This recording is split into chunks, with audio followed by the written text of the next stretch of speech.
Grâce à la puissance de calcul des superordinateurs parallèles actuels, les astrophysiciens peuvent maintenant simuler notre univers à partir de sa naissance, il y a 13,7 milliards d'années. Voici la carte des fluctuations du fond diffus cosmologique, 400 000 ans après le Big Bang, telle qu'observée par le satellite WMAP en 2003.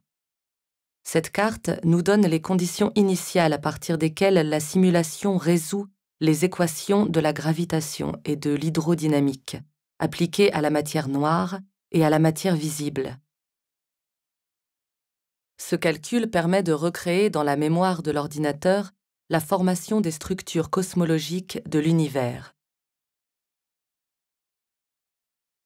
Ces simulations numériques sont le produit de plusieurs semaines de calcul sur les milliers de processeurs en parallèle des plus grands supercalculateurs.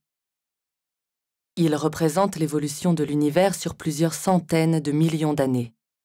On peut y voir la matière se concentrer en filaments de plus en plus denses, le long desquels se forment des groupes de dizaines de galaxies, des amas de centaines de galaxies, associés parfois en super-amas de plusieurs milliers. Notre galaxie, la Voie lactée, appartient à un groupe de galaxies appelé groupe local, inclus dans l'amas de la Vierge. On constate qu'à la fin de la simulation, la distribution des amas dans l'univers n'est pas uniforme. Des régions vides côtoient des régions denses. Ces régions denses sont celles qui vont engendrer les galaxies.